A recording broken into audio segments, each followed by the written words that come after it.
Dentre os grupos foi escolhido Política Nacional de Atenção à Saúde da População em Situação de Rua.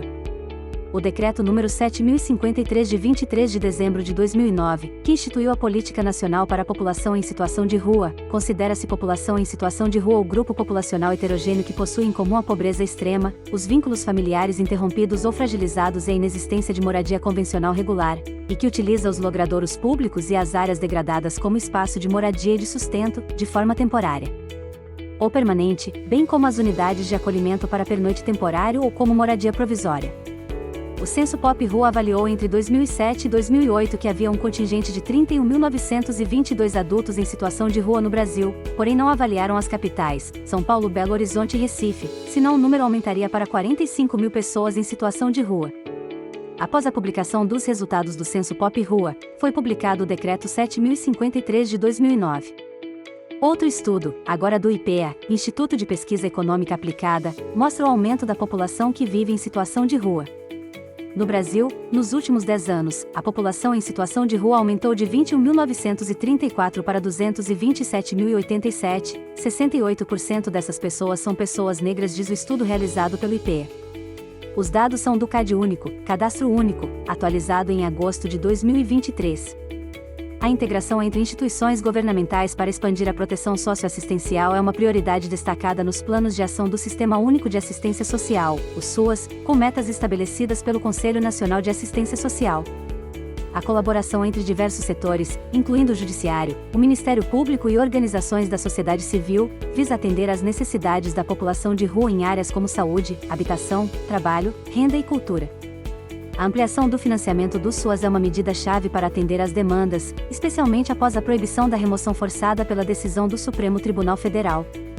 A escassez de políticas públicas específicas é evidenciada por um estudo da Consultoria Legislativa da Câmara, ressaltando a importância da Lei 14.821, que estabelece a Política Nacional de Trabalho Digno e Cidadania para a População em Situação de Rua.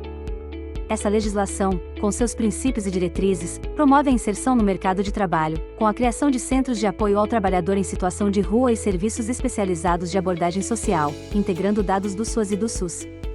A instituição de bolsas de qualificação para a população em situação de rua visa incentivar a qualificação profissional e a educação, assegurando o acesso e a permanência desses indivíduos em programas educacionais e de formação profissional.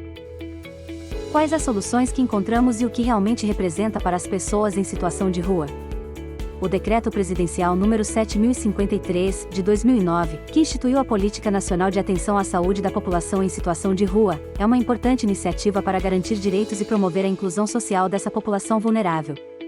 O reconhecimento da situação de vulnerabilidade, o acesso a serviços básicos como saúde e assistência social, a ampliação de ações de saúde mental, como consultórios na rua e equipes especializadas, e a promoção da inclusão social é de extrema importância.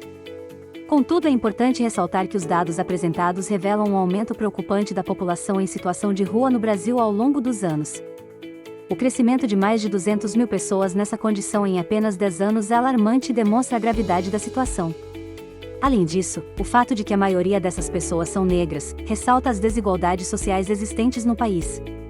Esses números evidenciam a necessidade de políticas públicas mais efetivas e amplas para lidar com a questão da população em situação de rua, garantindo-lhes acesso à moradia, saúde, alimentação e oportunidades de inserção social. O Decreto 7.053 de 2009 pode ter sido um primeiro passo, mas é preciso um esforço contínuo e conjunto do governo, da sociedade civil e de instituições para enfrentar esse desafio de forma adequada e humanitária. A falta de apoio a essa parcela da população pode gerar ainda mais exclusão e vulnerabilidade. Ouvimos o relato de Eber, 35 anos, há 10 anos em situação de rua. Eber relatou que maioria das vezes se sente invisível, que toda vez que precisou de atendimento médico, não foi atendido no posto de saúde por não ter comprovante de residência, precisou extrair uns dentes. Demorou 6 meses para conseguir e só extraiu o dente porque encontrou um conhecido no posto. Eber relatou que o tratamento no UPA é diferente. Lá ele foi bem atendido todas as vezes que precisou. Esse relato e esses números evidenciam a necessidade de políticas públicas mais efetivas e amplas para lidar com a questão da população em situação de rua, garantindo-lhes acesso à moradia, saúde, alimentação e oportunidades de inserção social. O Decreto 7.053 de 2009 pode ter sido um primeiro passo, mas é preciso um esforço contínuo e conjunto do governo, da sociedade civil e de instituições para enfrentar esse desafio de forma adequada e humanitária. A falta de apoio a essa parcela da população pode gerar ainda mais exclusão e vulnerabilidade.